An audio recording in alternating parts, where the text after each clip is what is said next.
May it please the court. Yes, sir. Ladies and gentlemen of the jury, probation. You said you'd consider it. You never promised to give it. And I want you to remember when the probation officer was on the stand. 15 minutes a meeting. Maybe up to an hour, but that's usually just the first one. 15 minutes a meeting once a month. 3 hours a year. That's what that comes to. That's what that comes to. When you say probation, if you're considering probation for him, what you're saying is what happened that night, what happened in the early morning hours of October 12th, is only worth 3 hours a year for that man. Probation's not appropriate, and you know it. So let's talk about what is appropriate. Let's talk about what the defense attorney said. He's punished himself enough already. You can consider what he told you from this witness stand. When he took the stand a week ago today, that morning, did that seem like a man who had punished himself?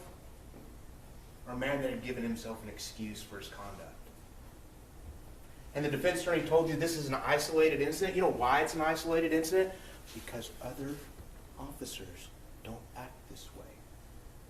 Other officers don't make the same decisions that he made. That's why this is an isolated incident. It's because of him. It's because of who he is. He had a good family. He had a good education. He had a good support system. So why is he here? He's here because of who he is. I want you to watch that body cam video again. I want you to look at every decision that he made that night. I want you to look at every time he had the opportunity to save Atatiana's life, he made the wrong decision. And then I want you to look at that in the context of what Dr. Clayton said last week. Because it should all be clicking in your head now. That's who he really is. He's manipulative. The overconfidence, the narcissism. Ideas of grandiosity, that he can do anything. He flaunts the rules. He runs in, just like I told you. Now when you hear that, the hard charger, the gung-ho, that's who he is. Because those are the decisions he made that night. It didn't just that split second when he pulled the trigger. Every step he made towards that backyard was who he is. And his personality traits and what he can't change. So that's why we're here. It's because of him is why you're sitting in these chairs. You're judging him for what he did.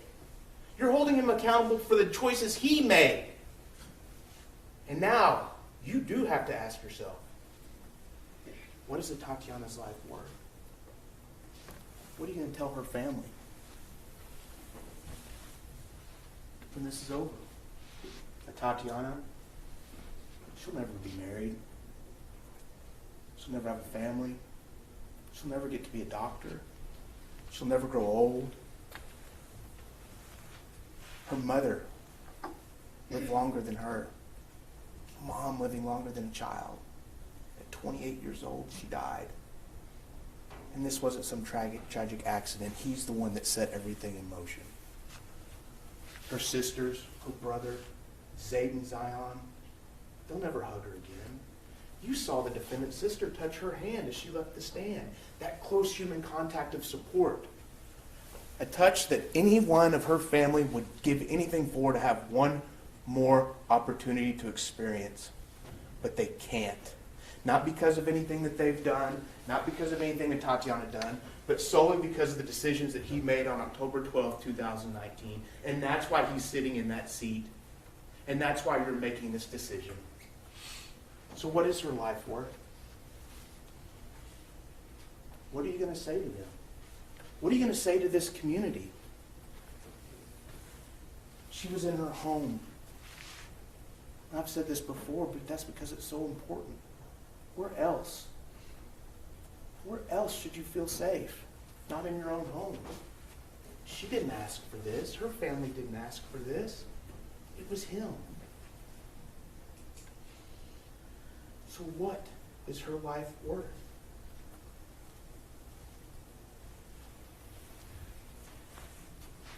We've talked about who the defendant really is. We've talked about Dr. Clayton. We've talked about Atatiana.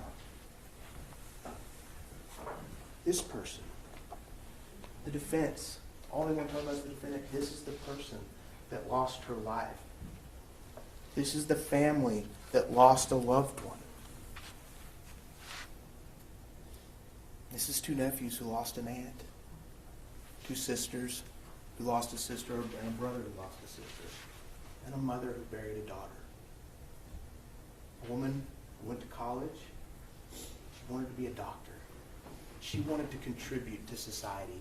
And we've all of us, you included, have been robbed by the defendant taking her from us. Is that okay? Is that worth 15 minutes a month? 3 hours a year?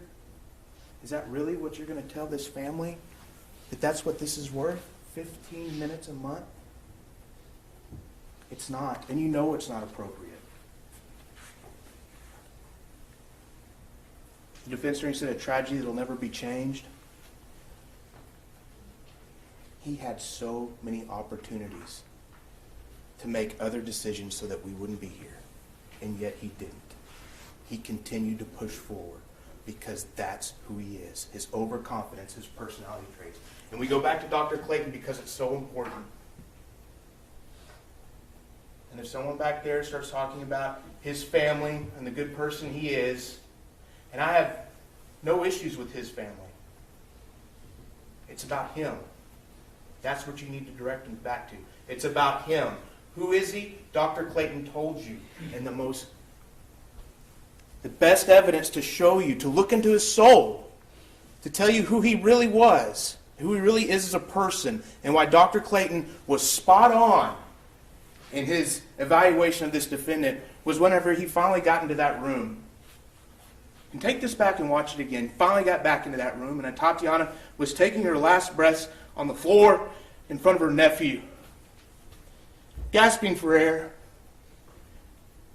struggling to live, and he stood over her, lorded over her, providing no aid, not attempting to do anything, only looking for that gun to give himself yet another excuse for his behavior. You have 10 minutes, Mr. Smith. That's his heart. That's who he is. And she deserved better. She deserved better from that defendant. And she deserves a sentence from you.